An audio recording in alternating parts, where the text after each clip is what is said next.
Alors, ceci me permet de passer à un sujet qui m'est cher et qui, peut-être au risque de surprendre, mérite quand même d'être posé sur la table. Il s'agit du livre blanc, qui normalement est un livre blanc qui fixe la doctrine de l'État en matière militaire. Eh bien, depuis maintenant quelques années, M. Sarkozy, sous l'influence de qui vous savez, c'est-à-dire sous l'influence des néoconservateurs américains, mais aussi sous l'influence des milieux européistes, a décidé de transformer ce livre blanc sur la défense nationale, qui fixe normalement le cadre de la réflexion stratégique française en matière militaire, en un livre blanc sur la défense et la sécurité nationale. Et sécurité nationale, c'est-à-dire comme si nous avions un ennemi de l'intérieur. Il y a un ennemi de l'intérieur. C'est ça. On mélange les gens entre la défense nationale et des affaires qui sont des affaires de police. En République, on différencie ce qui est la défense vis-à-vis des agressions étrangères et puis la police interne. Alors que là, on assiste à un curieux et malsain mélange des genres, d'ailleurs totalement avalisé par le président de la République, puisqu'il a lui-même signé ce document, en tout cas son introduction. Et je voudrais attirer devant vous votre attention sur le résumé de ce livre blanc que vous trouverez sur Internet et sur le site du ministère de la Défense. Et qu'est-ce qu'on lit dans ces grandes lignes du livre blanc? C'est la première page. Première page, premier paragraphe. On y lit ceci, que donc il y a eu la mondialisation, et on y lit, vous voyez, c'est 1, 2, 3, 4, 5, 6, 7, 8, 9, c'est à la 10e ligne du document, du résumé.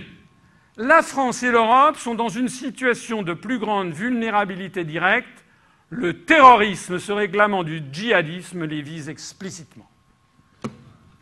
C'est-à-dire que pour la première fois, en tout cas de l'époque moderne, il y avait un grand principe du temps du général de Gaulle, c'est que la doctrine militaire française était, pour reprendre la terminologie latine, erga omnes, c'est-à-dire contre tous.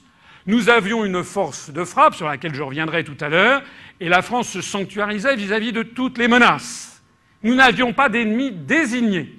Nous étions là pour faire respecter la souveraineté et l'indépendance nationale de la France vis-à-vis de toute force extérieure, quelle qu'elle soit. Rompant avec ce principe, nous avons ici, à la 11e ligne du résumé du livre blanc, l'apparition d'un ennemi nommément désigné, qui est le terrorisme se réclamant du djihadisme.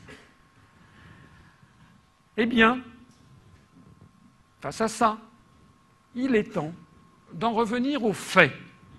Or, il y a un grand secret dont personne n'a beaucoup parlé, qui est le rapport Europol, le rapport de toutes les polices européennes qui a été publié le 27 juillet 2011 sur le bilan des actes terroristes au cours des 5 années 2006-2010 en Europe et en France.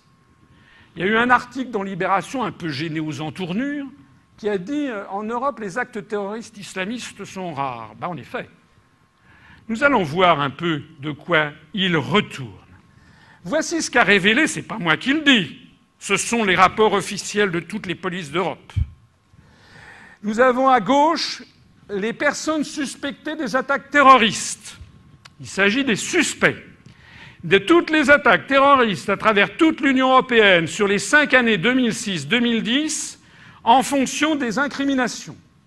2,7% on a suspecté dans 2,7% des cas qu'il s'agissait d'attentats venus de l'extrême droite. Dans 7,8% des cas qu'il s'agissait d'attentats venus de l'extrême gauche. Dans 62% de cas du fait qu'il s'agissait d'attentats dus à des séparatismes régionaux. Dans 2,1% des cas, ce que l'on appelle pudiquement divers, c'est-à-dire en fait des systèmes mafieux du racket organisé par la mafia, la 'ndrangheta calabraise, la Camorra napolitaine, et puis toutes les mafias qu'il n'y a pas qu'en Italie. Et 25,4% qui étaient des actes dont on suspectait les islamistes. Ça, ce sont les personnes suspectées. Et ce qui est intéressant, c'est de comparer Ceci au résultat des recherches et des enquêtes menées à bien. Et voilà ce que ça donne. L'origine réelle des attaques terroristes. Extrême droite était soupçonnée dans 2,7% des cas, 0% des cas.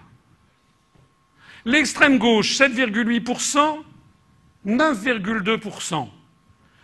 Les séparatismes régionaux, 62%, 85,1%. Les divers et mafias, 2,1, 4,6%. Les islamistes, 1 cas sur 4, 25,4%, 0,4%.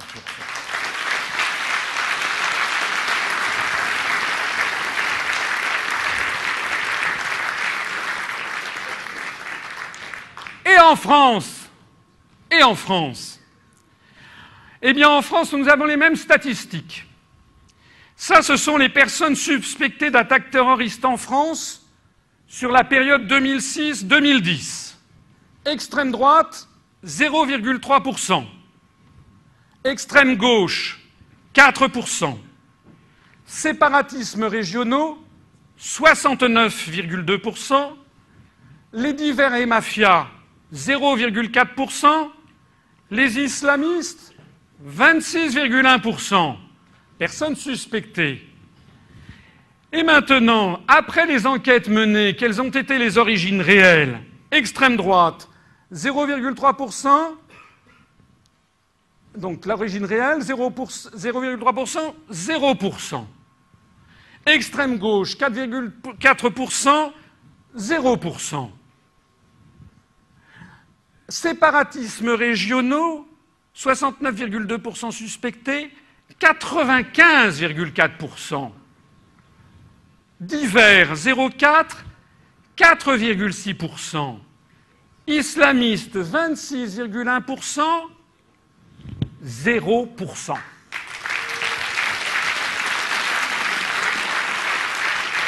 Ça n'est pas moi qui le dis, ce sont les statistiques officielles de toutes les polices européennes après examen précis des actes terroristes.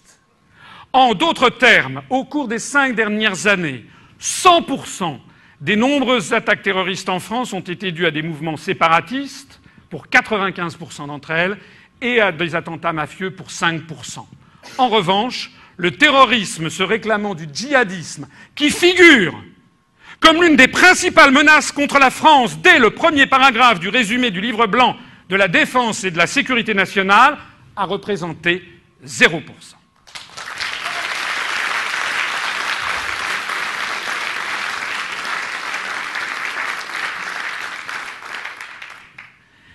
Alors ces attentats, ça c'est du terrorisme au Pays basque, espagnol et français. Là, il s'agit du terrorisme en Corse. C'est ça la vérité des attentats qui ont lieu sur le sol national pour 95% des cas. Qui finance ces attaques terroristes, qui représentent la quasi-totalité du terrorisme et dont on parle en fait si peu